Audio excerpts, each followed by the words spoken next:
Ao perder suas qualidades ou perder o seu sabor, como restaurar? Amém? Só isso aqui. Aqui nesse texto, quando Jesus está conversando com seus discípulos, ele faz uma afirmação. Então é muito importante a gente entender essa afirmação. E ele faz uma pergunta. Se o sal perde suas qualidades, suas atribuições, seu propósito, como que eu vou restaurar o sabor do sal? O texto continua dizendo que se ele perde o sabor, para nada mais presta a não ser pisado pelos homens. Essa afirmação de que nós somos o sal, nós precisamos ter a consciência, o conhecimento dessas qualidades, dos atributos do sal. Qual o propósito do sal? Amém? Eu vou falar rapidamente um pouquinho da minha história. Eu, com 24 anos, eu estou com 47, fiz quinta-feira passada, comemorei aqui em Portugal, 47 anos de idade, graças a Deus. Benção. Foi sábado? Foi sábado, quinta-feira eu cheguei, né? Foi sábado, perdão. Até a gente passa de 40, a gente perde mesmo o controle de tudo, não sabe mais qual a idade que tem. E a gente, no sábado, comemorou 47 anos de idade. Mas com 24 anos de idade, ou seja, há 23 anos atrás, eu tive câncer. Muito jovem, e esse câncer chegou no estágio para os médicos, do estágio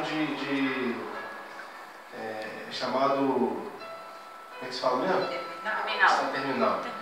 Ou seja, o tumor que eu tinha no rim, mais ou menos o tamanho dessa Bíblia aqui, você tem que 20, quase um pouquinho, 15 centímetros de tumor tinha, na parede do rim, do lado rim direito, que hoje não tenho. Então, quando eu tirava a radiografia, parecia uma coisa muito grande, o rim estava por trás desse tumor. E o diagnóstico era assim, muito desfavorável. Meu pai ficou tão doente até por causa disso, nunca mais se voltou a ser a mesma pessoa, de tanto que os médicos falavam que não tinha jeito, leva para casa, vai morrer, não tem mais jeito, leva para o INCA, que é o Instituto do Câncer. E em um dia deitado, quando eu me converti através disso, eu andava em algumas igrejas, eu ia com um catéter e com uma garrafinha do lado, com pedaços de sangue. A garrafinha era cheia de sangue e pedaços de sangue. As pessoas viam entrar na igreja, as pessoas viam. A gente decidia ir para a igreja por causa de uma gripe, por causa de uma dorzinha de cabeça. Eu ia para a igreja com uma garrafa do lado, com pedaços de sangue. Porque me disseram que Jesus curava, me disseram que Jesus restaurava, e eu acreditei nessa promessa. E um dia no hospital, antes de eu operar, eu recebi uma visita e uma jovem disse para mim que Deus me levantaria daquela cama e que Ele me usaria para pregar o Evangelho. Glória a Deus. Há 23 anos que Deus contrariou um diagnóstico da medicina e me mostrou quem Ele era para mim e o que Ele queria para a minha vida.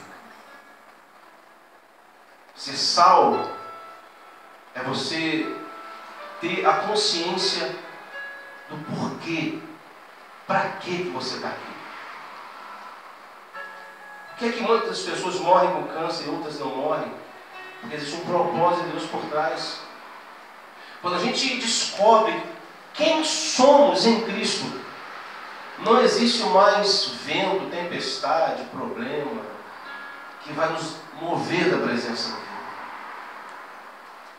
O apóstolo Paulo, quando ele escreve aos Filipenses, no capítulo 4, no versículo 9, ele diz assim: tudo que vocês têm ouvido de mim, visto de mim, aprendido de mim, isto fazer.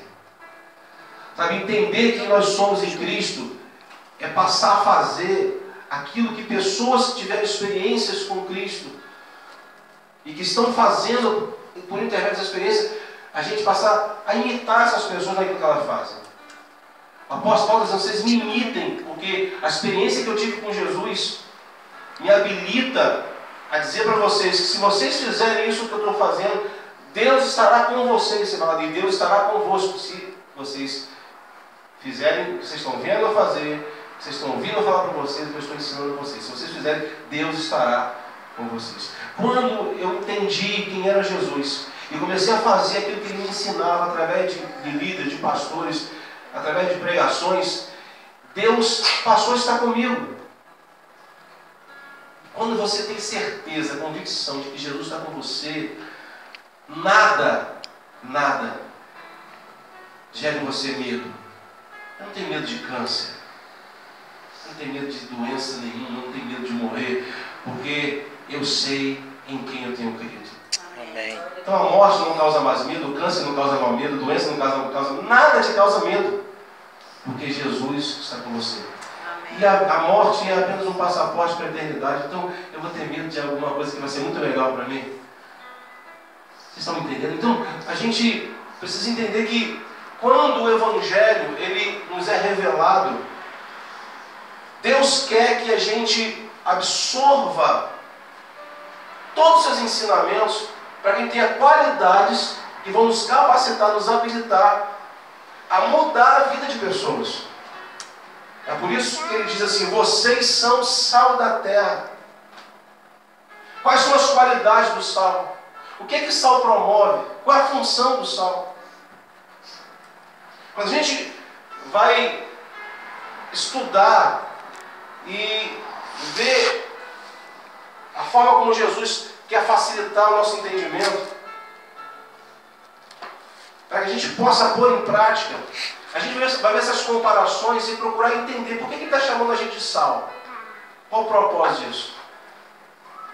Pessoas que entendem que o Evangelho é um tesouro escondido, e só aqueles que vão cavar, vão se esforçar, vão usufruir desse tesouro. A gente vai olhar para um texto e quando a gente não consegue entender, nós vamos querer ter a revelação de Deus, o porquê daquele texto. Entender que você é sal, é entender que você tem uma atribuição nesse mundo. Nós não fomos chamados apenas para ouvir uma palavra, sentado num banco e ficarmos apenas absorvendo.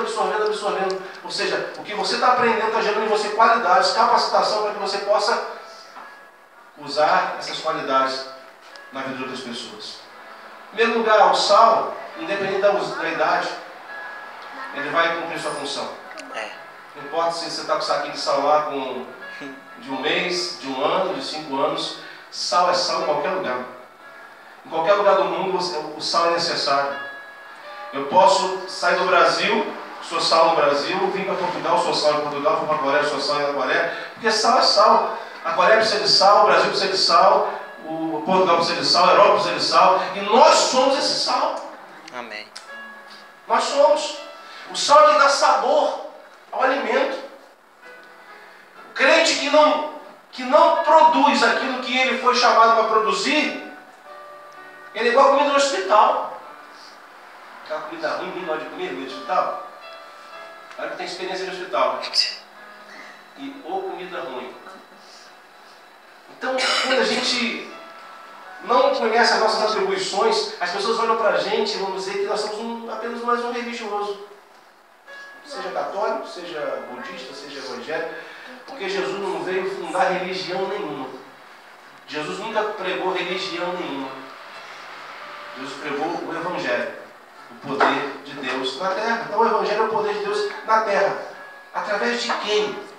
De mim e de você. O poder de Deus é acionado quando a nossa fé, ela não vacila naquilo que ele disse que nós somos e que podemos fazer através dele. Ele diz: se eu estou em vocês, se vocês estiverem em mim, tudo que vocês pedirem vos será feito. Tudo que vocês pedirem vos será feito. Ou seja, nós reinamos com Jesus através da nossa oração e da nossa fé. Se eu quero mudar circunstâncias, eu reino com ele para que aquela circunstância mude. Vai mudar através da minha oração. Porque a minha oração move a mão de Deus em favor de uma circunstância que a gente estava orando. Então, quando eu entendo que a minha oração é minha forma de comunicação, de reinar com Jesus, eu vou orar para que circunstâncias mudem. Se a gente quer mudança em Portugal, seja na área que for, como que eu vou fazer isso? Orando. E Jesus, o Rei dos Reis, Senhor dos Senhores, ele muda qualquer situação. Então, quando eu entendi que eu era Cristo como sal, eu passei a ter sede de Deus, porque o sal ele tem uma outra atribuição, ele gera sede. Pega um pouquinho de sal e come agora aí para tu ver o que vai acontecer. Hein? Você vai mandar fazer o quê? Beber água. Vamos transferir isso para espiritualmente? Se você é sal, se você se apresenta perto de pessoas, você vai dar sabor à vida daquela pessoa. O que você vai gerar nela? Sede. De quem? Jesus. Jesus Cristo. Ele é o quê? A água da vida. Nós precisamos, Portugal precisa ter sede de Deus. Sabe quando Portugal tem sede de Deus? Se nós formos o sal da terra em Portugal. Portugal tem que saber que Jesus me curou de câncer, que restaurou meu casamento. Seja qual for o problema financeiramente, que me realizou sonhos, Portugal tem que saber que Jesus me salvou, que me libertou. Então, se Portugal, o Brasil, qualquer nação do mundo conhecer esse poder, esse amor, as pessoas vão ter sede dele. Sabe por que eu tenho sede de Deus? Eu vim para cá para tirar férias.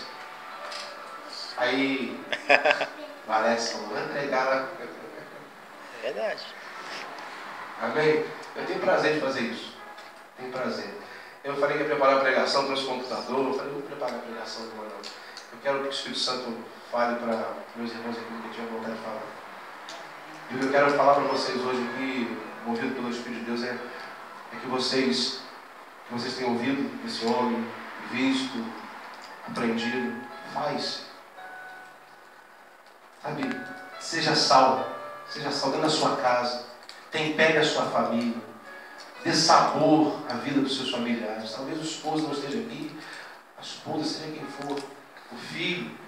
O filho precisa olhar para a sua vida e você ser aquele quem vai dar sabor à vida dele. Sabe o que é dar sabor à vida de alguém?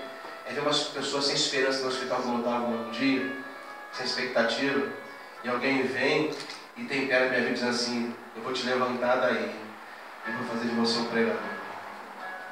Colocar sabor na minha vida. Eu não tinha mais esperança, eu voltei a sonhar. Ser sal é ir naquela pessoa que não tem mais esperança nem expectativa de nada. E falar assim, existe um Deus que fez isso na minha vida. Ele pode e vai fazer na sua também, se você quiser. Pessoas que foram traídas, entender que existe um Deus fiel, que nunca vai nos abandonar, nunca vai nos trair. Vai trazer de volta aquilo que a pessoa perdeu o sabor. Quantas pessoas estão na igreja e perderam o sabor de serem pastores, perderam o sabor de serem evangélicos, perderam o sabor pela religião, perderam o sabor por Deus. E a Bíblia diz assim, como lhe restaurar o sabor? Talvez a gente perca mesmo o sabor. E eu já perdi o sabor de pastorear. Falei assim, eu estou cansado. Esse povo não quer nada com o Senhor. Estou perdendo meu tempo. Deixa eu fazer outra coisa da minha vida. Mas ele fala assim, você lembra de onde eu te tirei? Você lembra daquela caminha, lençolzinho branco, né? E eu te tirei de lá para você cumprir uma função, um papel. E enquanto você estiver sobre essa terra, você vai me servir. Eu, depois de 2 anos mais ou menos, não vou demorar muito agora. Depois de 2 anos mais ou menos que eu tinha sido curado de câncer, na antevéspera do meu irmão casar, eu comecei a ter uma hemorragia muito forte. Eu perdi 12 quilos em 10 dias. Eu sumi em 10 dias. Eu evacuava sangue, eu urinava sangue. Era sangue para tudo quanto é lado. E eu fiquei escondendo isso da minha família. Porque meu irmão ia casar. No dia do casamento eu fui na igreja e no banheiro. E ali eu estava com esse sangue puro, aquele sangue vivo no vaso sanitário. E eu fiquei desesperado, falei assim, dessa vez o câncer voltou e para matar de vez. Né? E eu fui procurar minha mãe, falei, mãe, não sei o que acontece para vocês não, mas para mim eu acho que deu. Acho que chamaram minha senha lá em cima. E ela ficou desesperada, ela foi transfigurada, o semblante dela caiu, acabou o casamento para ela. A noiva deixou de ser o centro da atenção, não sei se a Liana lembra disso, estava todo mundo em cima de mim, eu sabia que eu estava magro daquele jeito, tinha acontecido comigo, que eu estava daquele jeito. E ela sabia, a mesma cunhada que estava casando, ela teve uma visão comigo. Me via num corredor de hospital, numa maca, morrendo. E Jesus disse assim para ela, você vai falar para o meu servo, meu filho, que eu não curei ele para o mundo, eu curei ele para mim. Porque eu estava me afastando. Eu estava perdendo o sabor. E ele falou assim, você não pode perder o sabor que eu te escolhi para mim. Amém? Eu falei, tá bom, Senhor, eu vou voltar a fazer a sua vontade. No dia seguinte, acabou o sangue, acabou a hemorragia, acabou tudo. É quando a gente está no centro da vontade de Deus, querido. Deus está no controle da sua vida. Não existe lugar melhor para estar que a presença de Jesus. Davi diz uma coisa eu peço e a buscarei. De querer estar todos os dias na sua casa, Senhor. Não adianta só pedir, tem que buscar. Não adianta só pedir, tem que desejar e se esforçar. Por isso que o reino dos céus é tomado por esforço. E só se apodera do reino quem se esforça por ele. A graça do Senhor, ela vem para nos salvar. Mas o poder de restauração, o milagre acontece para aqueles que buscam. O Senhor o coloca em primeiro lugar. E Ele diz, se vocês não buscarem em primeiro lugar e a minha justiça, tudo que vocês precisam será acrescentado. Não me falta nada. Se olhasse para a minha vida alguns anos atrás, um colchãozinho na mão, uma televisão, andando de casa da minha mãe, casa do meu sogro, casa da minha irmã, e ver o que Deus me deu materialmente hoje. E eu não fico pregando prosperidade, falando que Deus me abençoe em todas as áreas, familiar, Glória a Deus, ministerial, financeira, saúde, porque Ele é Deus. A minha vida é para Ele. Se eu vivo por Ele e para Ele. Amém? amém. E eu quero vir para Portugal para dizer isso, para mostrar para Portugal que Deus fez na minha vida e pode fazer na vida de qualquer pessoa. Sendo em Portugal, eu falei que eu tive na Coreia, eu fiquei apaixonado por aquele povo, que povo dedicado, que povo entregue. O prazer de servir na fisionomia deles. 31 equipes de mulheres que acordam 3 horas da manhã, uma equipe cada dia do mês, 31 dias, 31 equipes. 3 horas da manhã para ir para a igreja, para fazer café da manhã para 2.000, 3.000 pessoas. E quando elas fazem fila para receber as pessoas, elas sorriem, elas dizem bom dia, com uma alegria, assim, ó, aquele café ali foi feito com o maior carinho para vocês. Ser sal é você aprender a servir as pessoas e dar sabor à vida das pessoas. Fala assim, ó, você tem valor esse café aqui, foi Jesus quem preparou. Jesus trabalha através de nós. O amor dele não vai ser reconhecido se não for através de nós. Nós somos quem o representamos. E muitas vezes ficou a vida religiosa, presa apenas a um dia no culto, a estar no domingo, ou entregar um dízimo. O Evangelho é muito mais do que isso, do que cumprir esses requisitos. É muito mais do que isso. O Evangelho é um estilo de vida. Que a gente precisa entender que a metanoia, a mudança de mente, que a Bíblia diz que nós precisamos ser transformados, o Romanos fala sobre isso, pela renovação do nosso entendimento. O meu entendimento precisa ter transformado. É acontecer a metanoia, a mudança de mente, a minha mente precisa mudar. Eu não tenho que pegar as minhas tradições religiosas do passado, antes de conhecer o Evangelho, como foi o meu caso, e querer adaptar algumas coisas que eu conheço da Bíblia. Não.